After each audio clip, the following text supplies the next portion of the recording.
บัดนี้ เป็นครั้งที่ 24 ตรงกับวันที่ 3 ธันวาคม พ.ศ. 2568 ข้าพเจ้านายณัฐพงษ์ พิรมเมือง รหัส 202 ขอเปล่งวาจาสาธยายพุทธมนต์ถวายเป็นพุทธบูชา ธรรมบูชา สังฆบูชา และเป็นอาจาริยบูชาแด่องค์พระควัมปติเถระเจ้า องค์หลวงปู่สมเด็จรุ่นหลวงปู่บุญเดชหลวงปู่ศิลา ตลอดทั้งครูบาอาจารย์ผู้เป็นเจ้าของวิชาจินดามณีขอเทพเทวดาเจ้าทั้งหลายโปรดจงมาอนุโมทนาในการสวดสาธยายของข้าพเจ้านี้ขออนุภาพคุณพระรัตนตรัยครูบาอาจารย์และเทพเทวดาทั้งหลายโปรดจงบันดาลให้จิตของข้าพเจ้าเป็นสมาธิอันควรแก่การสวดสาธยายมนต์ต่อไปโอโสชุมนุมเทวดาสัมบันตาจักกาวาเรสวัสดาขจันตุเทวตาสัทธมังมุนิราชสาสนันตุสักขโมคคังสักเคกาเมจารุเปคิริสิการัตเตจันตาริเขวิมาเนทิเปรเตจักขเมจารุวนาคหะเนเทหะวัตุเขเตภูมิมาจายันตุเทวาชาลถาลวิสเมยัคขะคันทพะนาคาติทันตาสันติเกยังมุนิวะระวะจานังสาทโวเมสุนันตุ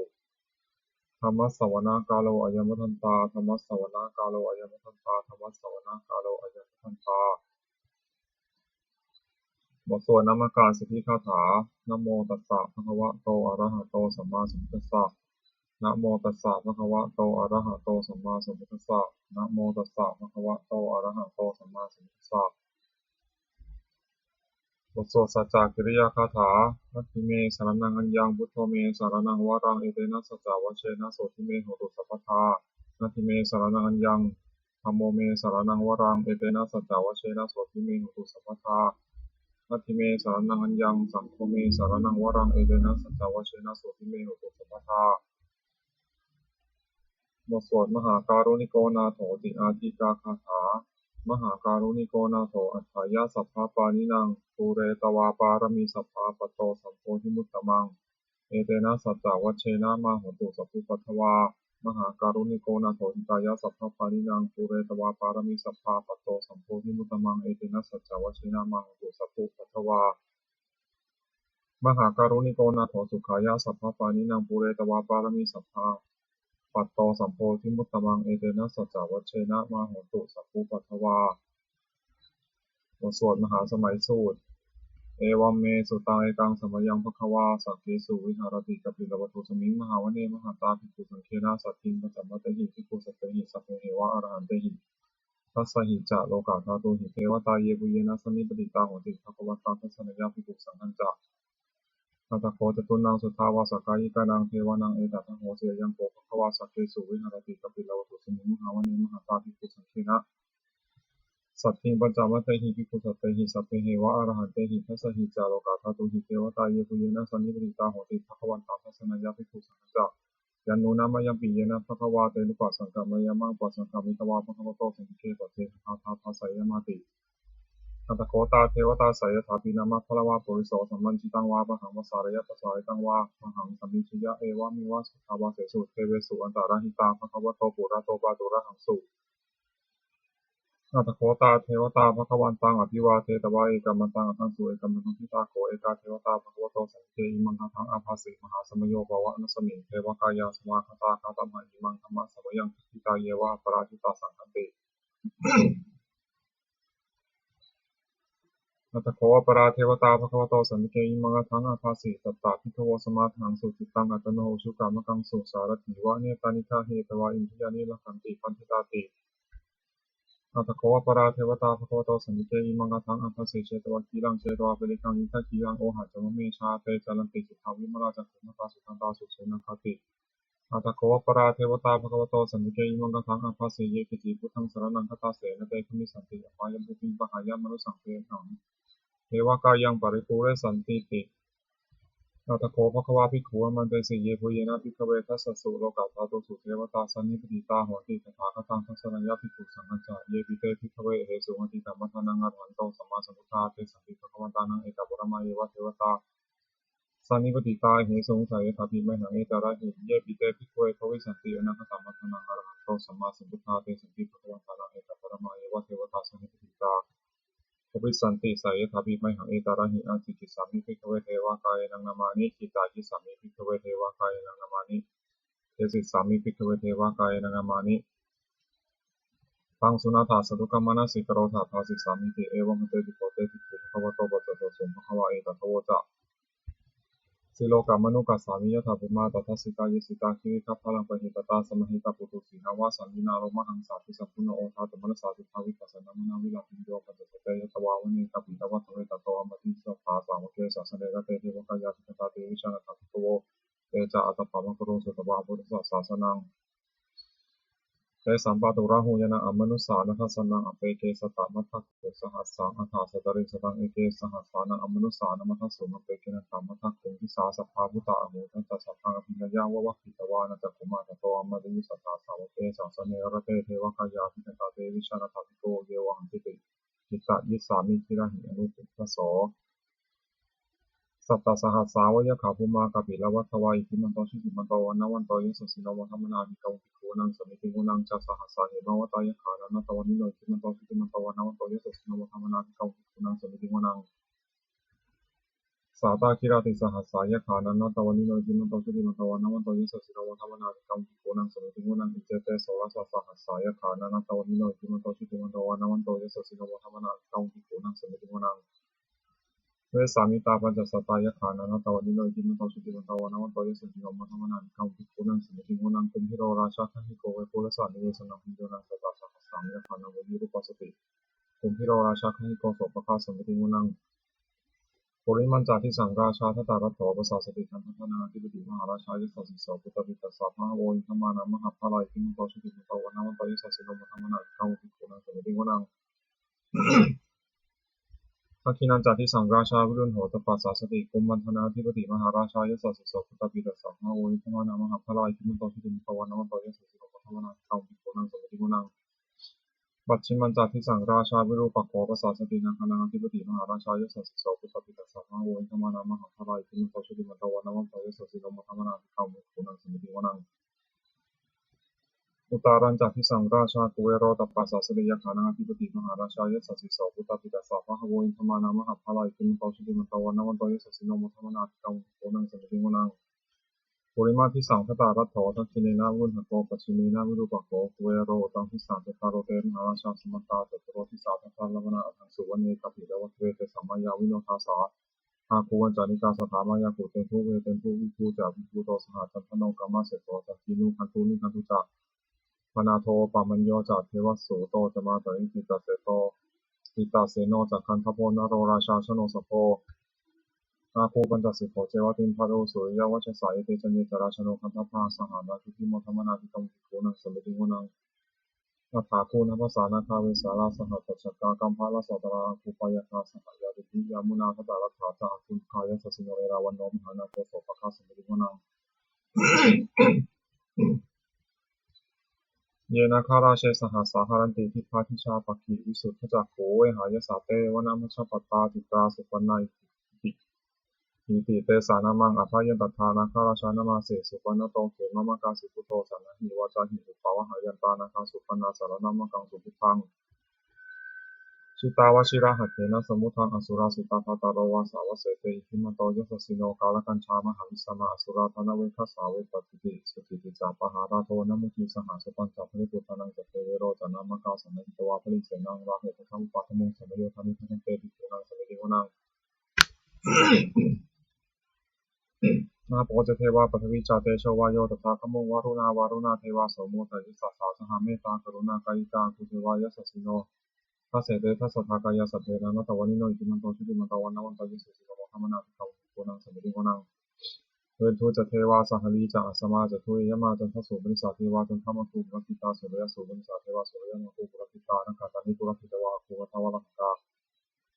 วสุนังวาสวเสโตสัพโพภคาวุรินทโตทัสเสเตทัสสะทากายาสัพเพนะนัตตวันิโนอิติมันโตชิติมันโตวันนวันโตยิสสิโนโมทัมนาภิกขุโกนังสมิติโกนังนัทธาคูสหบุเทวาชาลามัคคิสิกขาริวะ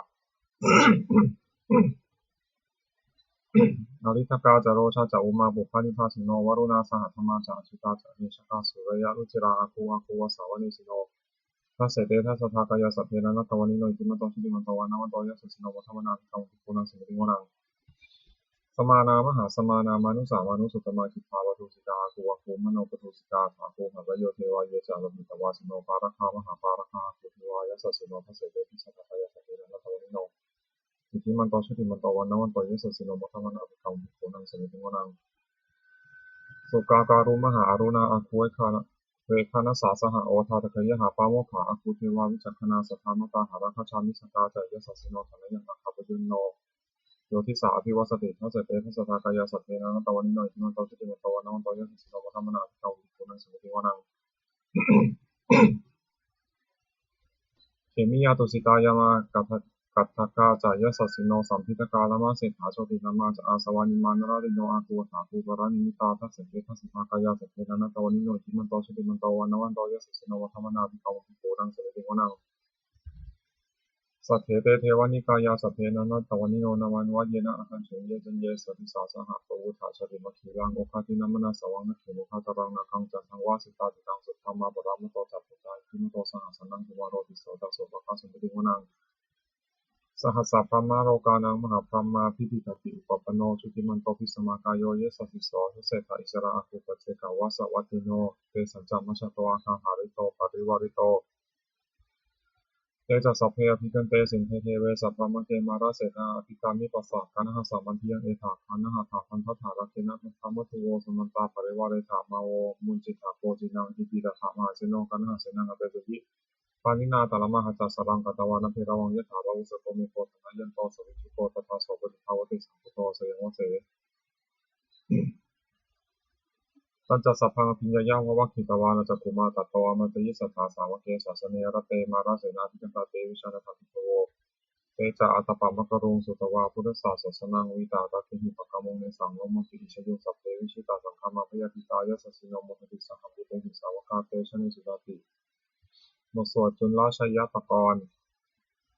นะโมเมพุทธะเตชะสารัตนตยะธัมมิกาเตชะประสิทธิประสิเทวานารายะปะเมสุราสิทธิธรรมาจาอินทาจาตุโลกาคัมภีรักขกาสมุทธาภูตงคังคาจะสัพพมะชยประสิทธิพวันตุเตชยธรณีอุทธีนาทีชยขะคนละตนละนิสัยนิไรสายเสนะเมรุราชพลนรชีชยคัมภีรโสมพีนาเคนทนาคีปิสาจะอุตากาลีชยทุนนิมิตาโรคีชยสิงคีสุภาธานะมุขชาชยวรุณะมุขสัตราชยจำปาทินาคะตุระคันโทชยคัจฉคนนตุรงสุกะระผู้ชงสีหะชยคาทีปาชยวรุณะมุขยาตาชิตะเสนารีปูนะสุทธินรดีชยสุขาชีวีชยธารณีตะเลสทาสุชยาชยธารณีสารตินสทาชยมังกรารัญญาภวเคชยวรุณะยักเขชยรักขเสสุระพุชาเตชาชยพรหมเมนภคนาชยราชาธิราชสัจชัยชยปัทวินสัพพังชยอรหันตาปัจเจกพุทธสาวังชยมเหสุโรหะโรหรินเทวาชยพรหมาสุรโขชยนาโควิรุณหโกวิรูปโขจันทิมารวิอินโทจะเวนะไตโยจักเวโรวรุโนปิจะอัคคิวายโยจักปาชุนโหกุมารโรทัตตาทัตโกอัฏฐารสะมหาเทวาสิทธิตาปัสสะอาทโยอิสิโนสาวกาสัพพาชยราโมภวันตุเตชยธัมโมจะสังโฆจะทัสสะปาโลจะชยกังเอเตนะชยเตชนะชยโสถีภวันตุเตเอเตนะพุทธเตชนะโหตุเตชยมังคลัง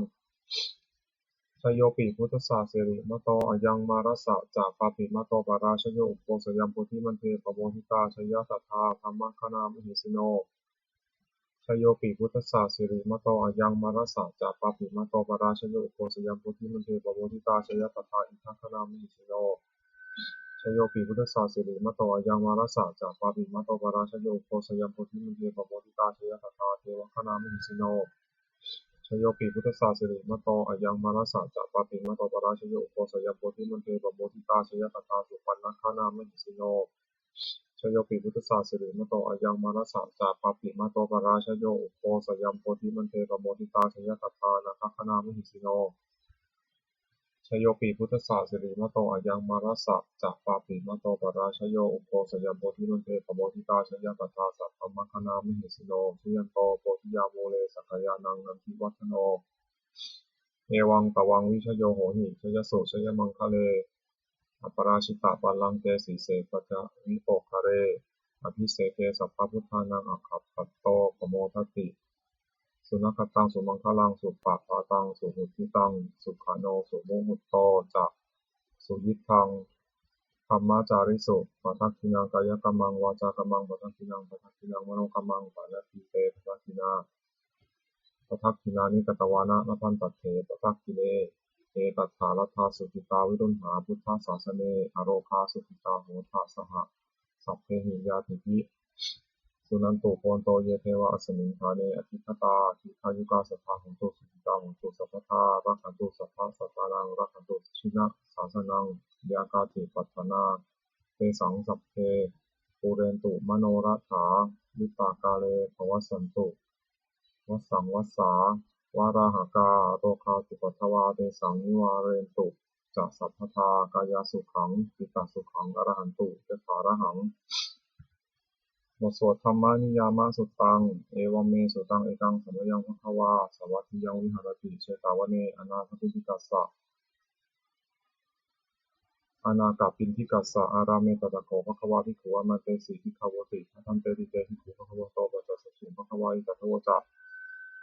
อุปาทาวาภิกขเวตถาคตานังอนุปาทาวาตถาคตานังทิตาวสสาธาตุธรรมทิตาตาธรรมนิยมตาสุเทสังฆาตานิจจติตังตถาคโตอภิสัมพุชติอภิสัมเมติอภิสัมพุชิตวาอภิสัมเมตวาอจิตติเดสติปัญญาเวติปัฏฐเวติ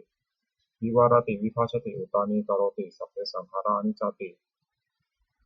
อุปาทาวาภิกขเวตถาคตานังอนุปาทาวาตถาคตานังทิตาวสสาธาตุธรรมทิตาตาธรรมนิยมตา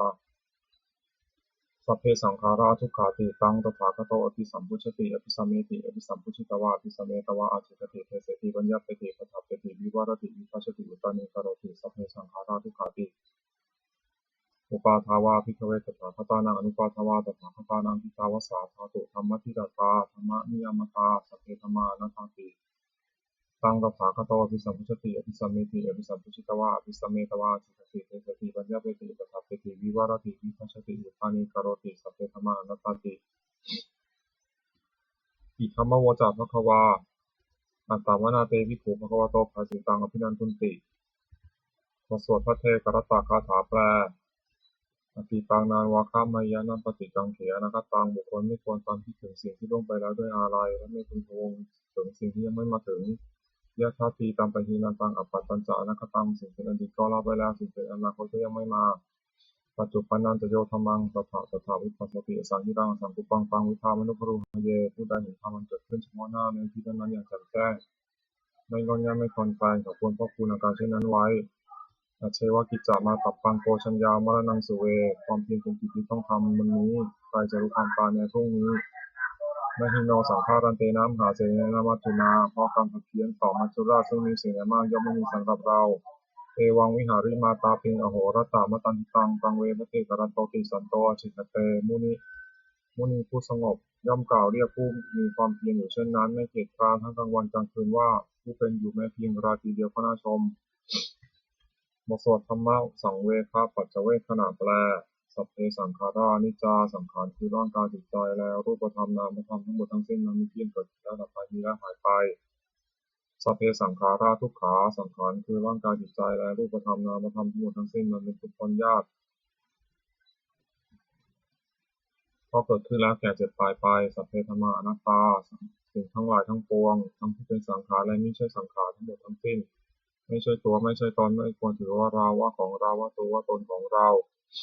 ทุวังชีวิตังชีวิตเป็นของไม่ยั่งยืนทุวังมรณังความตายเป็นของยั่งยืนอวสังมยา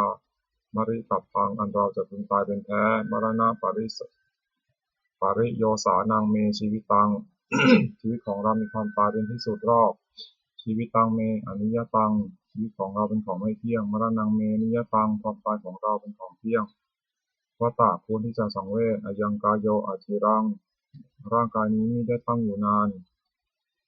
เปตาวิญญาโนครั้นปราศจากวิญญาณสุดโทอันเขาทิ้งเสียแล้วอาทิเสสติจากนอนทับปัทวิงซึ่งแผ่นดิน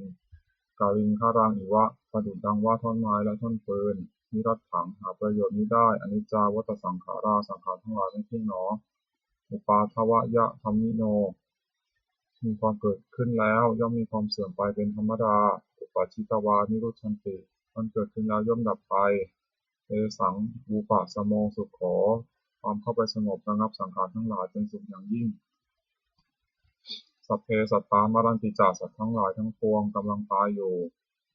มรินสุจากมริสเรที่ตายแล้วและกำลังจะตายสเทวหังมริสานี้เราก็จะตายอย่างนั้นเหมือนกันนักขีเมเอกขะสังสยโยความสงสัยในความตายนี้ย่อมไม่มีแก่เราเลยบทสวดเมตตายังกินจิกุศลังกัมมังสัพเพหิทะเตหิกตังปุญญังโนอนุโมทันตุสุนันตุโกนโตเยเทวะอัสมิงฐาเนอธิคตาทิคายุกาสัทธาโหตุสุขิตาโหตุทุกขาปมุญจันตุมาตาปิตาสุขิตาโหตุทุกขาปมุญจันตุสัพเพยติกาสุขิตาโหตุทุกขาปมุญจันตุสัพเพอยติกาสุขิตาโหตุทุกขาปมุญจันตุ